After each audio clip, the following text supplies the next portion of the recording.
Hey, what's going on, crew? I just wrapped up this incredible training for one of our private type 1 diabetes groups. The response was amazing. The comments were blowing up, and I wanted to share it with you guys to get some of these really solid strategies for blood sugar control out to you as well. So feel free to comment below. I love seeing your comments and your engagement, and same rules apply that I mentioned in the video. So do watch till the end. I'll see you in there. What is up, crew? I am so excited to talk to you guys today about this because this is the underlying secret to identifying and fixing your blood sugars. That's right, it's the biggest thing ever. And it doesn't even have to do with your blood sugars. And everyone that I've ever met has either benefited from this or didn't realize it was the one thing holding them back. Cannot wait to get into it. I'm going to double check that we are, in fact, functioning and live, and then we'll jump straight into it. But if you're watching the replay, give me a hashtag replay. Would love to see where you guys are at. And it looks like we are. So let's make sure we got audio. We do. All right, cool. And if you have not noticed yet, yes, I did. Whoops, the cameras are backwards. Whatever. Got a haircut today and got all fresh and clean for you guys so that I could deliver this message of importance to you about your blood sugars. So before we jump in, I want to know where y'all are from. We haven't done this in a while. So comment where in the world you are, whether it's US, Canada, Europe, Australia, New Zealand, somewhere in Europe. We got people all over the place. I want to know where y'all are watching from. And who knows, maybe the time of these trainings will have to change if everyone's located in like Brazil or something. So give me a quick comment. We got Nashville. Love it. Coming from Troy in the US. Love it. I was in Nashville 2 weeks ago, actually, for a conference, a business conference. It was fantastic. Had great chats about how we can improve everything in this group and make it even more valuable for you guys. I cannot wait. We got Jackman from Kansas. Love it. All right, we'll let you guys keep commenting, tossing your places where you're from. It is clear that you can hear me on the mic, so we're going to jump in with our training for today. So, quick thing. Today is about blood sugars indirectly, but more directly, your blood sugars are going to be fixed by doing this thing that's not related to your blood sugars at all. And the reason it's not related to your blood sugars is because it's actually related to everything ever in life that you've ever wanted to accomplish. That's right. It's crazy. But with this whole idea, quick story. Cold showers, freezing cold showers are something that I never wanted to do ever. In fact, I used to go surfing a lot, and surfing was a ton of fun for me, but I stopped going when it got super cold, even though the waves got better in the winter. Because who wants to get into ice cold water? It's not enjoyable. But there was a time in my life where I found out that there are certain health benefits associated with ice cold showers in the morning. So I decided to go for it. First day, jumped in, did not want to do it, but I mustered up some motivation and was like, that motivational speaker really got me going. I'm going to jump in and do a cold shower. It freaked me out. My whole body was shivering, and it was almost bordering on painful experience because of how cold it was. And got through my day. I was like, okay, that was supposedly beneficial. I feel more energized, I guess, or maybe I'm just shocked internally. The next day comes around. It's time to get back in the cold shower. What do you think I did? Didn't. I did not go back in the cold shower because it was freezing, and I wasn't a huge fan of that that sensation really. And so, I still remembered it was good for me, and I promise this has to do with your blood sugar. Stick around. The day 3 comes around. I decide I need to get back in because I skipped yesterday, so I should probably do it, right? Get back in, same sensation, freezing, shocking. I'm shivering in the shower, wondering like, why am I doing this? And day 4 comes around, I skip it. Day 5, I skip. Day 6, I skipped it for months on end. And I realized this is an important thing for me to do. I knew the health benefits behind it. I knew that it's something that I felt better the days that I did do it versus days that I didn't. But there was something missing. And it wasn't necessarily my drive to do it. My drive was there. I was motivated. I knew what was good for me. I knew there were benefits associated with it, but I just could not muster up the consistency to get it going. And that word stuck in my head, consistency. I wasn't consistent. I can't be consistent with my cold showers. And over time, man, I got one of those tiny hairs that's from the haircut. It's stuck in my neckline. It's really itchy. Over time, though, I recognized it was consistency that was missing and consistency that would fix it. And ultimately decided I am the kind of person that takes cold showers. So I'm going to do this. And I put it in my calendar. And I marked it off each day that I took a cold shower. And actually, do I have my calendar here? I don't. Okay. Well, in the mornings, I check off items as I complete them. And recently started getting back into the cold showers. And I say recently, I mean 3 days ago. Like this just happened because I recognized it had been probably 6 months, right? And actually, drop a cold showers comment in the comments if you've ever taken a cold shower. Cold showers in the comments and give me a no way if you've never taken a cold shower. I want to see where we lie. But what I realized was if I wanted to build something into a habit, I had to first become consistent with the habit. I couldn't do it periodically and expect myself to regain that momentum, that motivation every single morning. Because when you're staring at a cold shower, eye to eye, you're thinking to yourself, this is going to be a painful experience. I do not want to do this. And that means that every single morning, I have to decide if I am going to do that based on my motivational quality. How many times do you think I'm going to wake up feeling motivated and ready to jump into a cold shower? Next to zero. I do not wake up motivated. I don't know about you guys, but I do not wake up happy. I do not wake up ready to fight the day. Most times, and sometimes you have those good mornings, but most times I wake up and I'm just groggy and tired and I have a headache. We have a newborn, so that's joyful, but I don't always get the best sleep, and I know my wife doesn't. And so mornings aren't usually this really high motivational energy kind of thing, right? So if I wake up and I have to decide, do I want to take a cold shower? 9.9 times out of 10, the answer is going to be no, right? And now let's get this some responses. We got Troy says, no way, but have considered. Chelsea says, cold shower. All right. Jacqueline says, only when camping. No way at home. The camping cold showers, those are not by choice. So I get you. So thank you guys for your participation. I love it. So when we have to decide for ourselves every day if we are motivated enough to count our carbs, to do our pre-bolus, to take our insulin or test our blood sugars, or all of these things start stacking up, all of the decisions we have to make as people living with diabetes really should not be a decision to be made, but to become a decision when we haven't developed that consistency, right?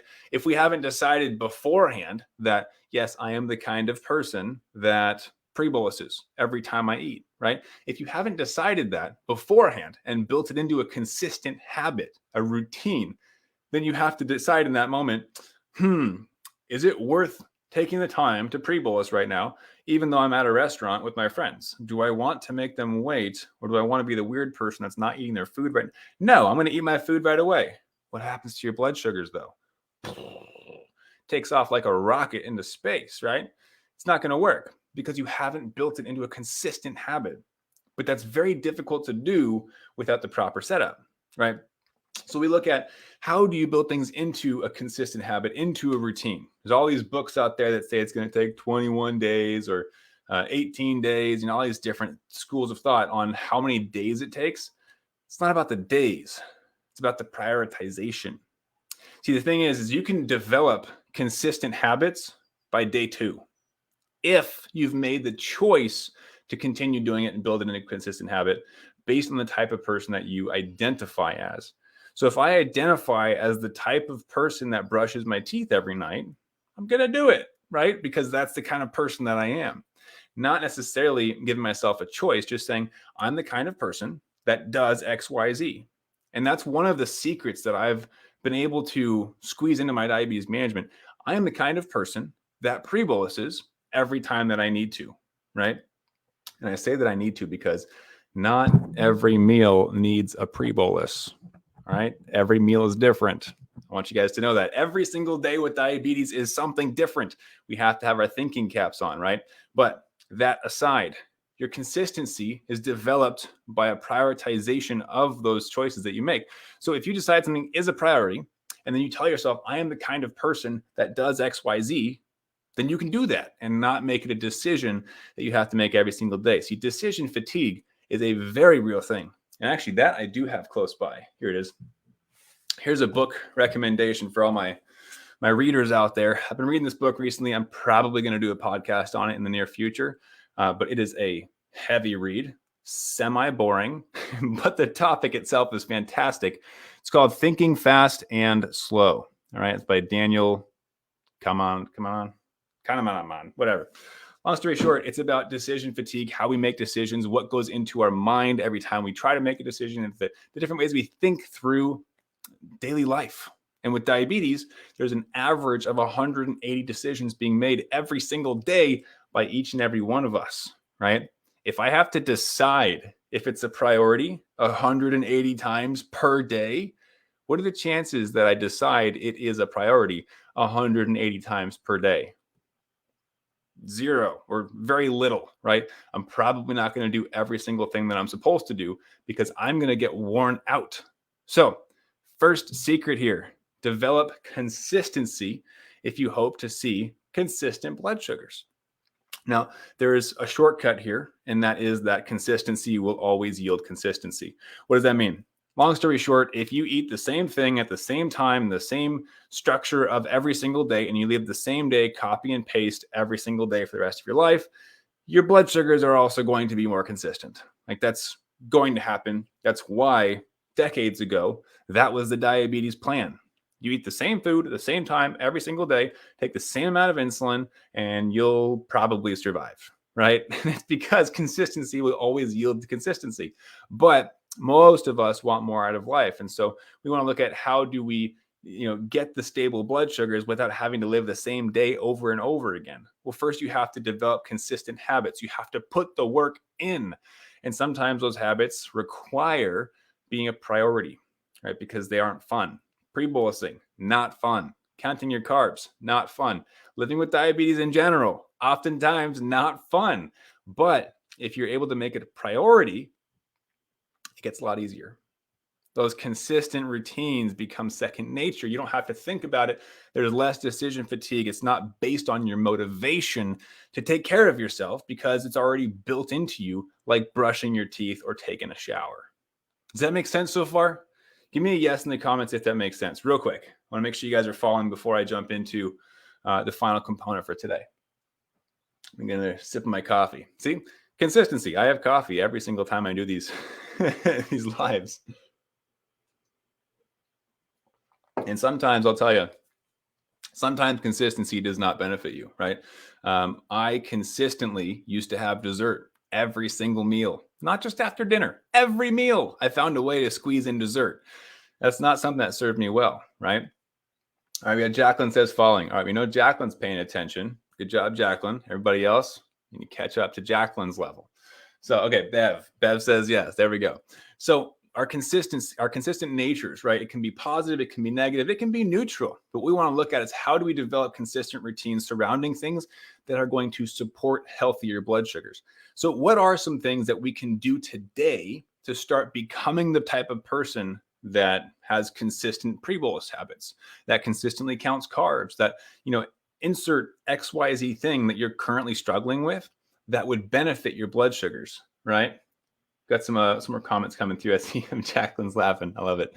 So what are those areas? What can you focus on? Now, in the realm of prioritization, determining what your priorities are within your life, but of course with diabetes as well, I want you to recognize that you cannot prioritize everything.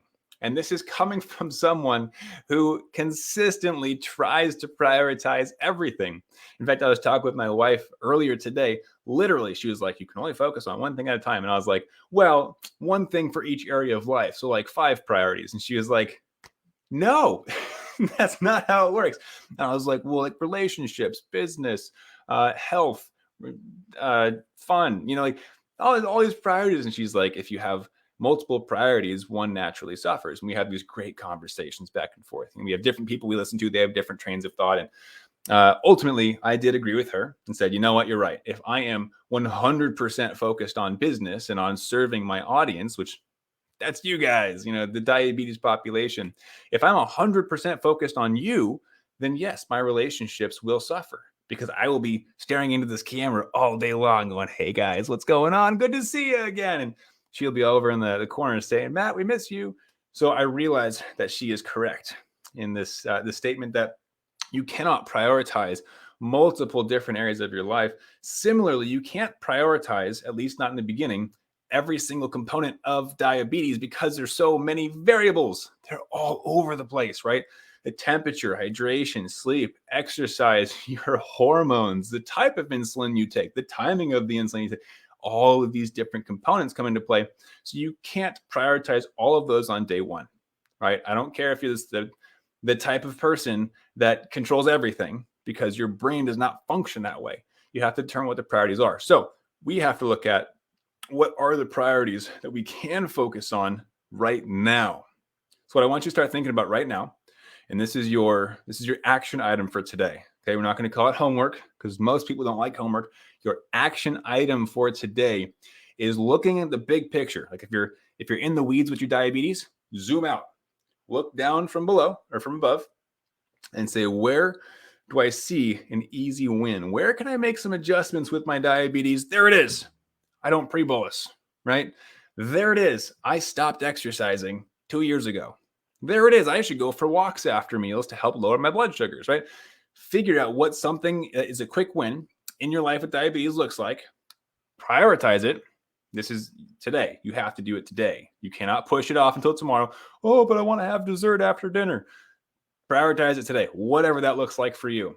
And here's what I want you to do. Think about it. I'm going to give you 30 seconds to think about what it looks like, because you're going to comment today on this live and let us all know, because that's how you commit to these things. You make it public. It massively increases your potential return on this investment of effort that you're going to put into this, right? So think over, what is one priority, not the 5 that I was trying to pull off earlier.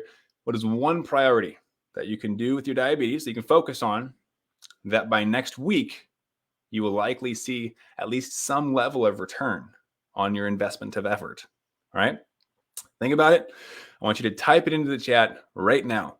What is one priority, one area of focus that you can put some effort into, that you want to work on, that you want to become more consistent with, that you can say, I am the kind of person that does X. I am the type of person that completes Y. I am the kind of person that always thinks about Z before I do something, right? I want you to drop that in the comments right now. Every single person watching, commit to one thing. It can be simple. It could be testing my blood sugar. It could be writing down my blood sugar. It could be pre-bolusing. It could be drinking water. It could be something not even directly related to diabetes. It could be going for a morning walk. It could be meditating. It could be journaling. I'm giving you some ideas because I don't want you to have any excuses. If you can't think of anything, pick one of the ones that I just mentioned. All right. It could be more fruits and vegetables. First person in the comments, Jacqueline again. Round of applause for Jacqueline. She's the superstar commenter for today. Jacqueline says, being more accurate with carb counting. I love that. That's huge, right? So drop your priorities in the chat, and here's the added bonus. I am going to personally be holding you accountable for what you put in those comments. Now, there's no holding back. There's no, oh, no, I'm not going to put something down there because Matt's going to check in. That's the whole point. You want someone to check in with you because you are more likely to complete it. I want you to win. I want you to see success. And I'm going to do whatever it takes to help you get to those better blood sugars. You better believe it. And that's what we're doing today. I know I can't help everyone all of the time. Now, of course, I have a very limited calendar. You may have seen the post recently in the Facebook group about me taking on 5 more clients this month. It might already be full. It hasn't even been 24 hours yet. So I realize I can't work with everybody at that high level. So in these lives, I'm going to do what I can to get you the results that you're in this group to get. All right. So got some more comments. I love it. We've got Bev says, no mindless snacking and not bolusing. Love that, Bev. Way to go. Troy says, I'm the kind of person, way to implement that right away. I love it. I'm the kind of person that drinks at least 80 ounces of water per day, shooting for a gallon. Fantastic. I wish I had my water right next to me, but I am on board with that. I love it. Heidi says, using a scale to weigh food. Love that. You guys are fantastic. This is the kind of commitment that I want to see to yourselves. Okay. This doesn't have to be anything ridiculous. You know, you don't have to say, I commit to lowering my A1C by 5 points by next week. No way. We're making them realistic, right? But these are excellent examples. We've got Jacqueline, we've got Heidi, we got Bev, we got Troy. You guys are incredible for taking action, and I am proud of you for putting that in the chat. So here's the deal. And anybody else who comments either after I finish this or later on, I will be reaching back out to every single person who comments in this chat and asking you, did you do this? So, Jacqueline, I'm going to ask you about your carb counting. All right. Heidi, I'm going to ask you about weighing your food. Bev, I'm going to ask you about your snacking and not bolusing. And this is all in love, by the way. I will be encouraging you through this process. Troy, I'm going to be asking you about the water. See if you're drinking enough water. All right. Now, today, I want to focus on making these small steps towards bigger progress. There is no big conclusion to this. This is the conclusion. This is the action item for today. I want you to focus on baby steps. Okay. Making small progress will yield bigger and better motivation and momentum as you make your way through it. All right. Consistency will yield great results, even if it's tiny amounts of consistency. Small habits bring big returns. All right. So that's all I got for you guys today. I hope this was helpful. If you haven't yet put a comment down there, because I see there's a lot more of you live than have put comments in, you still can put the comment in after the live is over, but get those comments in. Let's start making some progress. All right. That is what we are here for. If you are not actively bettering yourself, then I'm failing in this group, and I don't like to fail. I like to win. So let's all win together. Let's make some progress. Let's commit to it. All right. Let's be consistent and be consistent with our winnings. All right. Love it. You guys are fantastic. Thank you so much for hanging out with me today. Every week, remember, we do this 4 p.m. Pacific, 7 p.m. Eastern. Do show up live so you can interact and get your name called out like our friends here, Jacqueline, Heidi, Bev, Troy. Troy's got the arm up. I love it. So show up live every single week that you can. If you can't, replays are always up. It's fine too. But thank you guys for hanging out. I'll catch you next time. And as always, do remember this. Keep up the fight. All right. Have a great rest of your week, guys. I'll chat with you next one. Bye.